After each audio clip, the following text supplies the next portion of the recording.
साथीहरु नेपाल सरकारले भनेपछि लगभग 1.5-2 वर्ष अगाडि नेपालीहरुको निम्ति भनेर चाहिँ नागरिक एप निकालेको थियो र नागरिक एप चाहिँ आजको यस भिडियो अन्तर्गत कसरी खोल्ने र त्यसले के फाइदा दिन्छ त हामीलाई एकदमै इम्पोर्टेन्ट भिडियो रहेको छ। हजुरहरुलाई चाहिँ यस भिडियोमा नागरिक एप आफ्नो मोबाइल नम्बरबाट कसरी खोल्ने र त्यसले के सेवा सुविधा दिन्छ त प्यान नम्बरहरु बनाउन सक्छौं, हामीले हाम्रो बीमाको सबै जानकारी हेर्न सक्छौं, नागरिकताको जानकारी हेर्न सक्छौं। भिडियोलाई अन्तिमसम्म हेरी साथ दिनु होला। साथै च्यानलमा नयाँ हुनुहुन्छ भने च्यानललाई पनि लाइक, सब्स्क्राइब, शेयर, कमेन्ट गर्न नभुल्नु होला। म हजुरहरुले यस्तो विभिन्न जानकारीमूलक भिडियो ल्याइ राख्नेछु। आउनुस् त दर्शकबिन आजको हाम्रो टपिकलाई सुरु गरौँ। अब तपाईले नागरिक एपमा चाहिँ आफ्नो एकाउन्ट खोल्नको लागि चाहिँ यहाँनिर मैले नागरिक एप सर्च गरिसकेको छु, इन्स्टल पनि गरिसकेको छु। यसलाई चाहिँ तपाईले चाहिँ ओपन गर्नुपर्ने हुन्छ। सुरुमा तपाईले इन्स्टल गर्नु होला मोबाइलमा र ओपन गर्नु होला। म पहिलोचोटी ओपन गर्दैछु मोबाइलमा। त्यसपछि यसरी सार्नु होला, देख्न सक्नुहुन्छ बीचमा टच गरिदिनु होला एकचोटी। त्यसपछि यहाँ देखेको छ वेलकम टु नागरिक एप भनेको छ। यहाँ प्रोसिडमा जानु होला। तपाई नेपाली मैले यहाँ ल्याङ्ग्वेज चुज गरिसकेको छु। तपाई अब यहाँ अगाडि बढ्नुहोस्मा टच गरिदिनु होला। त्यसपछि यहाँ देख्नुहुन्छ नागरिक विवरण हेर्नुहोस्। अब सिधै एपमा जानु होला। यहाँ सिधै एपमा जानु होला भनेको छु मैले। सिधै एपमा जानु होला। तपाईले यहाँनिर मोबाइल नम्बर राख्नु पर्ने हुन्छ। आफ्नो मोबाइल नम्बर चाहिँ यहाँ मैले मोबाइल नम्बर राख्न गइरहेको छु, देख्न सक्नुहुन्छ। आफ्नो मोबाइल नम्बर राख्दिनु होला। आफ्नो नाममा निकालेको सिमको मोबाइल नम्बर मैले राख्दैछु। म एकचोटी मोबाइल नम्बर चेक गर्दैछु र त्यसपछि तपाई अगाडि बढ्नुहोस्मा एकचोटी तपाईले टच गरिदिनु होला। त्यसपछि यहाँ तपाईलाई भेरिफिकेसन कोड आउनेछ। त्यो कोड पनि तपाईले चाहिँ गर्नुपर्ने हुन्छ। आफ्नो कोड यहाँ हाल्नुहुन्छ।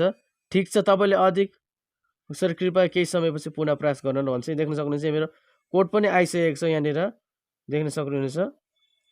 मैले यो कोडलाई कपी गर्न गइरहेको छु एकचोटी। यहाँ म कोड हेर्दैछु 68 60 86। मैले यहाँ कोड हाल्न गइरहेको छु।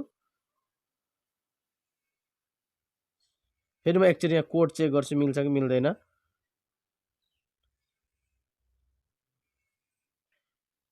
मैले यहाँ कोड हालिसकेको छु। अब म यहाँनिर अगाडि बढ्नुहोस्मा यहाँ टच गर्छु। अब परिचय पत्र प्रकार भनेको छ। म यहाँनिर मेरो राजधानी पनि छैन अनि लाइसेन्स पनि छैन, मेरो चाहिँ नागरिकता छ। मतदान परिचय पत्र पनि छैन। म नागरिकतामा टच गर्छु।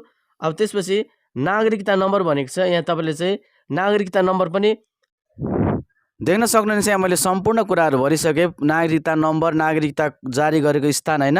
यो चाहिँ नम्बर चाहिँ तपाईको मोबाइल नम्बर चाहिँ आफ्नै नाममा निकालेको हुनुपर्छ। अब त्यसपछि यहाँ अगाडि बढ्नुसमा मैले एकचोटी टच गरिसकेको छु।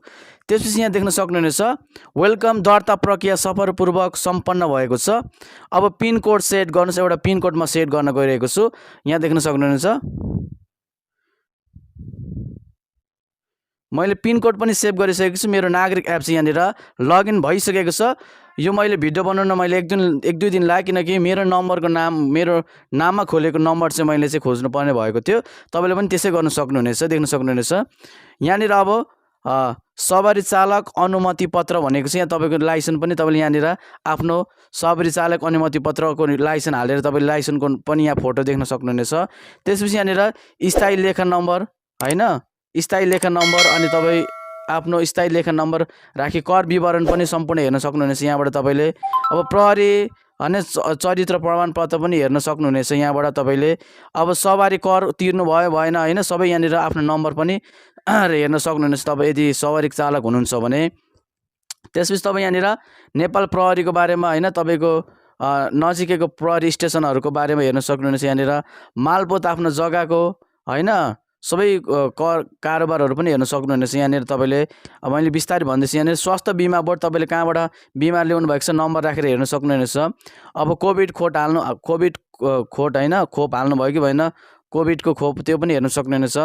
धेरै चाहिँ यहाँनिर शैक्षिक विवरण हैन, नागरिक लगानी कोष, कर्मचारी सञ्चय कोष तपाईले यहाँ अब तपाईले नागरिकता नम्बर पनि हालेर हेर्न सक्नुहुनेछ। यहाँ देख्न सक्नुहुन्छ मेरो नागरिकता आइसकेको छ। यहाँ मेरो समेल चेम्जुङ लिम्बू यहाँ देख्न सक्नुहुन्छ। मैले ब्लर गराएको छु। यो चाहिँ अलिकति सबै आइसकेको छ। अब त्यसपछि यहाँ देख्न सक्नुहुनेछ तपाईसँग पासपोर्ट छ भने पासपोर्टको पनि यहाँनिर फोटोहरु हेर्न सक्नुहुन्छ हालेर सम्पूर्ण जानकारी हैन। धेरै चाहिँ यहाँनिर धेरै थपिँदै गइरहेको छ। पत्रकार पास, वैदेशिक मुद्रा हैन, नेपाली विद्युत प्राधिकरण बत्तीको बिल तिर्नु भयो भएन सबै कुरा यहाँ तपाईले चाहिँ हेर्न सक्नुहुनेछ है त। मैले छोटकरीमा यहाँहरूलाई चाहिँ छोटकरीमा सबैको कुराहरू जानकारी दिइसकेको छु। यहाँनिर तपाईँले चाहिँ स्थायी लेखा नम्बर प्यान नम्बर चाहिएको थियो, त्यही भएर मैले नागरिक एप मैले लगइन गरेको यो ओपन गरेको। प्यान नम्बर एकैछिनमा तपाईँको बनाइदिनेछ। अब यहाँनिर तपाईँले यता प्रोफाइलमा टच गर्नुभयो भने सम्पूर्ण तपाईँको यहाँनिर मेरो सिम विवरण, तपाईँको उपकरणहरू, क्रियाकलापहरू सबै तपाईँले यहाँनिर जानकारी तपाईँले भेट्न सक्नुहुनेछ। नम्बर तपाईँको अब यहाँनिर तस्बिर फेर्नुहोस्, तस्बिरमा म जान्छु। अब यहाँनिर फोटो रोज्नुहोस्, तपाईँले चाहिँ फोटो तपाईँले राख्नुपर्ने। यहाँ देख्न सक्नुहुन्छ मैले यहाँ एउटा फोटो, यो पासपोर्ट साइजको फोटो कसरी बनाउने महलमा भनेर तपाईँलाई आउँदैन भने मैले यसको लिङ्क डिस्क्रिप्सनमा राखिदिएको छु, साथै यो आई बटनमा पनि आएको होला। मैले यो सेभ गरिसकेको छु। तपाईँ अब फोटो रोज्नुहोस्, सेपमा तपाईँले टच गरिदिनुहोस्। मैले सेपमा टच गरिसकेको छु। यहाँ देख्न सक्नुहुन्छ तपाईँको फोटो सफलतापूर्वक अपलोड भएको छ भनेर आइसकेको छ। र हजुरहरूलाई आजको यस भिडियो कस्तो लाग्यो? भिडियो मन पर्यो भने भिडियोलाई लाइक गर्न नभुल्नुहोला। साथ यस्तै जानकारीमूलक भिडियो हेर्न चाहनुहुन्छ भने यस च्यानललाई चाहिँ तपाईँले सब्सक्राइब गर्न नभुल्नुहोला। आजलाई यति नै, धन्यवाद, बिदा पाऊँ। जय नेपाल। अर्को एपिसोड अर्को भिडियोमा भेटौँला।